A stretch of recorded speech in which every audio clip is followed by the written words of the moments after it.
আজকে আমরা নবম শ্রেণীর দ্বিতীয় পর্যায়ক্রমিক মূল্যায়ন 2025 সালের গণিত বিষয়ের সিলেবাস নাম্বার বিভাজন এবং একটি নমুনা প্রশ্নপত্র সম্পর্কে আলোচনা করব। তো চলো এই ভিডিওতে আমরা ক্লাস 9 এর সেকেন্ড ইউনিট টেস্ট 2025 গণিত বা ম্যাথামেটিক্স সাবজেক্টের সিলেবাস মার্কস ডিভিশন এবং এই কোশ্চেন পেপারটি আমরা দেখে নিই। সেকেন্ড ইউনিট টেস্টে তোমাদের 40 নম্বরের পরীক্ষা নেওয়া হয়, সময় থাকবে 1 ঘন্টা 30 মিনিট বা 1 ঘন্টা 15 মিনিট সময়ও দেওয়া থাকতে পারে। যদি তোমরা আমাদের এই চ্যানেল নতুন হয়ে থাকো চ্যানেলটিকে প্লিজ সাবস্ক্রাইব করে রাখবে এবং বেল আইকনে প্রেস করার পর অল অপশানটিকে সিলেক্ট করবে। ভিডিওটিতে অবশ্যই লাইক করবে এবং ভিডিওটিকে বন্ধুবান্ধবদের শেয়ার করবে আর কমেন্ট বক্সে তোমাদের মতামত অবশ্যই লিখে জানাবে। তো দেখো প্রথমে তোমাদের সিলেবাসের মধ্যে কোন কোন অধ্যায়গুলো রয়েছে। অধ্যায়গুলোর মধ্যে তোমাদের দেখো 4, 5, 6, 9 থেকে 16, ঠিক আছে, অর্থাৎ 4, 5, 6 নম্বর অধ্যায় এবং 9 থেকে 16 নম্বর অধ্যায়, এই অধ্যায়গুলো তোমাদের থাকবে সেকেন্ড সামেটিভ এর মধ্যে। এবং কীরকম প্রশ্ন দেওয়া থাকবে দেখো, এখানে প্রথমে তোমাদের 4টি হচ্ছে 1 নম্বর মানের প্রশ্ন থাকবে। এই 4টি প্রশ্ন দেখো তোমাদের পাটিগণিত থেকে একটি, বীজগণিত থেকে থাকছে না, জ্যামিতি থেকে একটি, স্থানাঙ্ক জ্যামিতি থেকে একটি, পরিমিতি থেকে একটি, এরকম করে প্রশ্ন দেওয়া থাকবে। তো পাটিগণিত থেকে তোমাদের হচ্ছে দেখো টোটাল হচ্ছে এখানে 6 নম্বর থাকবে। একটা 2 নম্বর মানের প্রশ্ন, একটা 1 নম্বর মানের প্রশ্ন, একটা 3 নম্বর মানের প্রশ্ন, 6 নম্বর। এটা অধ্যায় হচ্ছে 10 নম্বর অধ্যায় থেকে। এরপরে বীজগণিত থেকে থাকবে 3 নম্বর মানের একটি প্রশ্ন থাকবে, ঠিক আছে, তো 5 নম্বর অধ্যায় থেকে এটা থাকবে। এরপর জ্যামিতি থেকে দেখো মোট 14 নম্বর থাকবে জ্যামিতি থেকে, এবং এর অধ্যায়গুলো হচ্ছে 6, 9, 12, 13, 14 এই সমস্ত অধ্যায় থেকে থাকবে টোটাল। একটা 1 নম্বর মানের প্রশ্ন, একটা 2 নম্বর মানের প্রশ্ন, তারপর একটা 4 নম্বর মানের প্রশ্ন থাকবে, এখানে 3 নম্বর মানের, 4 নম্বর মানের প্রশ্ন, এরকম করে এখানে 11 নম্বর প্রশ্ন থাকবে টোটাল থাকবে আর কি। টোটাল হচ্ছে 14 নম্বর থাকবে। আর স্থানাঙ্ক জ্যামিতি সেখান থেকে থাকবে টোটাল 3 নম্বর, পরিমিতি থেকে থাকবে টোটাল 9 নম্বর, রাশিবিজ্ঞান সেখান থেকে থাকবে টোটাল 5 নম্বর। ওকে, তো এইরকম করে তোমাদের প্রশ্ন থাকবে 40 নম্বর এবং সময় থাকবে সেখানে 1 ঘন্টা 30 মিনিট বা 1 ঘন্টা 15 মিনিট। তো চলো আমরা এখন একটি মডেল কোশ্চেন পেপার এবং তার উত্তর দেখে নিই। এখানে দেখো আরও বিস্তারিতভাবে তোমাদের সিলেবাসের মধ্যে অর্থাৎ কোন কোন অধ্যায় থেকে কীরকম প্রশ্ন থাকবে সেগুলো এখানে দেওয়া আছে। তোমরা চাইলে কিন্তু এখান থেকে ভিডিওটিকে পজ করে এগুলো আরও বিস্তারিতভাবে দেখে নিতে পারো। তো আমরা একটি প্রশ্নপত্র এখান থেকে দেখে নেব। দেখো প্রথমে দেওয়া আছে নাম্বার 1-এ সঠিক উত্তরটি বেছে নিয়ে লেখো 1 × 4 = 4।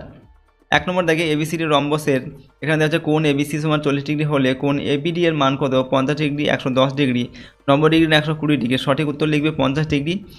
2 নম্বর দেখে একটি জামা 360 টাকায় বিক্রি করায় 10% ক্ষতি হলে জামাটির ক্রয় মূল্য, এখানে দেওয়া আছে 4টি অপশন দেওয়া আছে, তো সঠিক উত্তর হবে জামাটির ক্রয় মূল্য হচ্ছে 400 টাকা।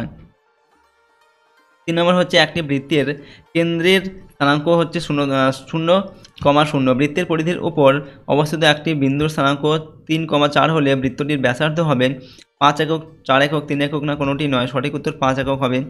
এরপর পিকিউআর ত্রিভুজের পিকিউআর সমান 90 ডিগ্রি এবং পিআর 10 সেমি হলে পিআর 10 সেমি। এরপর হচ্ছে পিআর বাহুর এস মধ্যবিন্দু হলে কিউএস এর দৈর্ঘ্য 4 সেমি, 5 সেমি, 6 সেমি না 3 সেমি। সঠিক উত্তর হচ্ছে 5 সেমি হবে। পরের প্রশ্ন হচ্ছে 2 নম্বর থেকে নিচের প্রশ্নগুলোর উত্তর দেওয়া। এখানে প্রশ্নের মান 2 করে 5 × 10 নম্বর দেওয়া আছে। নাম্বার 1-এ কোনো বস্তুর বিক্রয় মূল্যের উপর 10% ক্ষতি হলে ক্রয় মূল্যের উপর শতকরা ক্ষতির পরিমাণ কত? পরিমাণ নির্ণয় করো। এখানে উত্তরটা আমাদের আসবে 9.09। অঙ্কগুলো তোমরা কিন্তু ভালো প্র্যাকটিস করবে, ঠিক আছে। এখানে শুধুমাত্র উত্তরটা এখানে করে দেওয়া আছে, তোমরা অঙ্কটা করার পর উত্তরগুলো এখান থেকে কিন্তু মিলিয়ে নিতে পারো। এরপর 2 নম্বর হচ্ছে একটি অবিচ্ছিন্ন পরিসংখ্যা বিভাজন তালিকার একটি শ্রেণীর মধ্যবিন্দু 42 এবং শ্রেণীর দৈর্ঘ্য 10 হলে শ্রেণীটির উচ্চ ও নিম্ন সীমা কত হবে? এখানে উচ্চ সীমা 47 হবে, নিম্ন সীমা হবে 37। 3 নম্বর একটি ঘড়ির ঘন্টার কাঁটার ও মিনিটের কাঁটার গতিবেগের অনুপাত নির্ণয় করো। এখানে উত্তর হবে 1:12। এরপর হচ্ছে 4 নম্বর দাগে ওয়াই এর মান কি হলে ওয়াই 2, ওয়াই এবং 10, -9 বিন্দুদের দূরত্ব 10 একক হবে। এখানে উত্তর হচ্ছে -3। এরপর 5 নম্বর দাগে এবিসি ত্রিভুজের বিসি ও সিএফ মধ্যমা জি বিন্দুতে ছেদ করেছে পি ও কিউ যথাক্রমে পিজি ও সিজি এর মধ্যবিন্দু পি কিউ সমান 2.5 সেমি হলে পিসি এর দৈর্ঘ্য নির্ণয় করে। এখানে উত্তর হবে 5 সেন্টিমিটার। 3 নম্বর থেকে যে কোনো একটি প্রশ্ন উত্তর লিখতে হবে। প্রশ্নের মান 3 নম্বর। নাম্বার 1-এ এক ব্যক্তি প্রতিটি 198 টাকা হিসাবে 2টি জিনিস বিক্রি করে। এতে তার একটিতে 10% লাভ এবং অন্যটিতে 10% ক্ষতি হয়। মোটের উপর শতকরা লাভ ও ক্ষতি নির্ণয় করো। এর উত্তর আসবে আমাদের 1% ক্ষতি। এরপর 2 নম্বর হচ্ছে এক পুস্তক প্রকাশক 2000 কপি বই ছাপার জন্য 3875 টাকা, কাগজ কিনতে 3115 টাকা, ছাপতে ওকে এবং 810 টাকা বাঁধানোর জন্য খরচ করেন। তিনি পুস্তক বিক্রেতাদের 20% ছাড় দিয়ে 20% লাভে বিক্রি করেন। প্রতিটি বইয়ের ধার্য মূল্য কত হবে? এখানে ধার্য মূল্য হবে 6 টাকা। এরপর দেখো 4 নম্বর দেখো সমাধান করে যে কোনো একটি প্রশ্নের মান 3 নাম্বার 1 কি দেওয়া আছে 3x + 4y = 17 আর 4x - 3y = 6 দেওয়া আছে।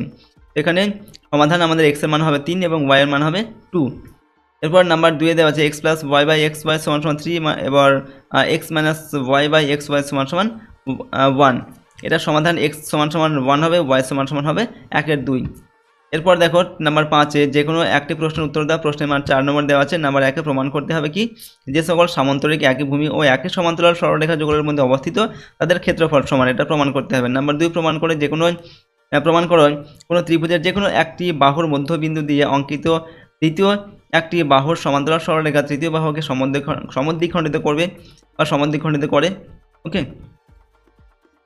এরপর হচ্ছে প্রশ্ন দেখো, পরের প্রশ্ন হচ্ছে এখানে যেটা দেওয়া আছে 6 নম্বর থেকে যে কোনো একটি প্রশ্নের উত্তর লিখতে হবে। প্রশ্নের মান 3 নম্বর দেওয়া আছে। 1 নম্বর থেকে প্রশ্ন ত্রিভুজ এবিসি এর এডি মধ্যমার মধ্যবিন্দু ই এবং বর্ধিত বিই এসি বাহুকে এফ বিন্দুতে ছেদ করেছে, প্রমাণ করো যে এ এফ সমান 1/3 এসি। আর 2 নম্বর হচ্ছে প্রমাণ করতে হবে পি কিউ আর এস বর্গক্ষেত্রের ক্ষেত্রফল পি কিউ টি ইউ রম্বসের ক্ষেত্রফলের চেয়ে বেশি, এটা প্রমাণ করতে হবে। 7 নম্বর ছক কাগজের নিচের পরিসংখ্যা বিভাজন ছকটির পরিসংখ্যা বহুভুজ অঙ্কন করতে হবে। প্রশ্নের মান 3 নম্বর। এখানে দেওয়া আছে শ্রেণী আর পরিসংখ্যা দেওয়া আছে। শ্রেণী 75 থেকে 80, 80 থেকে 85, 85 থেকে 90, 90 থেকে 95, 95 থেকে 100 দেওয়া আছে। পরিসংখ্যা দেওয়া আছে 12, 18, 22, 10 আর 8। এটা থেকে আমাদের একটা কী করতে হবে, পরিসংখ্যা বহুভুজ অঙ্কন করতে হবে। নেক্সট হচ্ছে দেখো 8 নম্বর দাগে যে কোনো দুটি প্রশ্ন উত্তর লিখতে হবে। প্রশ্নের মান 3 করে 3 × 6 নম্বর। নাম্বার 1 দেওয়া আছে যদি একটি রম্বসের পরিসীমা 20 সেমি এবং তার একটি কর্ণের দৈর্ঘ্য 6 সেমি হয় তবে ওই রম্বসের ক্ষেত্রফল কত? এর উত্তর আমাদের আসবে 12 সেন্টিমিটার, 12 বর্গ সেন্টিমিটার। নাম্বার 2 হচ্ছে একটি সমবাহু ত্রিভুজ এবং বর্গক্ষেত্রের ক্ষেত্রফলের অনুপাত √3:2। বর্গক্ষেত্রের কর্ণের দৈর্ঘ্য 60 সেমি হলে সমবাহু ত্রিভুজের পরিসীমা নির্ণয় করো। এখানে উত্তর আসবে আমাদের 180 সেন্টিমিটার। এরপরের প্রশ্ন দেখো নাম্বার 3 এ দুটি বৃত্তের পরিধির অনুপাত 2:3 এবং তাদের ব্যাসার্ধের দৈর্ঘ্যের অন্তর হচ্ছে 2 সেন্টিমিটার। বৃত্ত দুটির ব্যাসের দৈর্ঘ্য হিসাব করো। তো 4 সেন্টিমিটার ও 6 সেন্টিমিটার হবে বৃত্ত দুটির ব্যাস, একটা 4 সেন্টিমিটার একটা 6 সেন্টিমিটার হবে। নাম্বার 9 দেওয়া হচ্ছে ত্রিভুজ পি কিউ আর এর কোণ পি কিউ আর সমান 30 ডিগ্রি এবং কোণ পি কিউ আর সমান কোণ পি আর কিউ সমান 59 ডিগ্রি এবং কিউ আর বাহুর দৈর্ঘ্য দেওয়া আছে 8 সেন্টিমিটার। ত্রিভুজ পি কিউ আর এটা অঙ্কন করতে হবে এবং এর সমান ক্ষেত্রফল বিশিষ্ট একটি আয়তক্ষেত্র আঁকতে হবে। প্রশ্নের মান 4 নম্বর দেওয়া আছে। এরপর তো দেখো এই ছিল তোমাদের ক্লাস 9-এর সেকেন্ড ইউনিট টেস্ট 2025 সালের গণিত বা ম্যাথামেটিক্স সাবজেক্টের একটি মডেল কোশ্চেন পেপার। এখানে এই প্রশ্নগুলো তোমরা কিন্তু অঙ্কগুলোকে প্র্যাকটিস করবে। তবে এই অঙ্কগুলো তোমাদের পরীক্ষাতে আসবে এমন কোনো নিশ্চয়তা নেই। এগুলো কিছু ইম্পর্টেন্ট প্রশ্ন যেগুলো তোমাদের সঙ্গে শেয়ার করা হলো। অঙ্কগুলো তোমরা কিন্তু প্র্যাকটিস করবে। ওকে, আর যদি আমাদের চ্যানেল তোমরা নতুন হয় চ্যানেলটিকে অবশ্যই সাবস্ক্রাইব করবে এবং বেল আইকনে প্রেস করে অল অপশানটিকে সিলেক্ট করে রাখবে পরবর্তী ভিডিওগুলি পাওয়ার জন্য। ভিডিওটিতে অবশ্যই লাইক করবে এবং ভিডিওটিকে বন্ধু বান্ধবীর সঙ্গে শেয়ার করবে আর কমেন্ট বক্সে তোমাদের মতামত অবশ্যই লিখবে। তো আজকে আমরা ভিডিওটিকে এখানেই শেষ করছি। সম্পূর্ণ ভিডিওটি দেখার জন্য অসংখ্য ধন্যবাদ।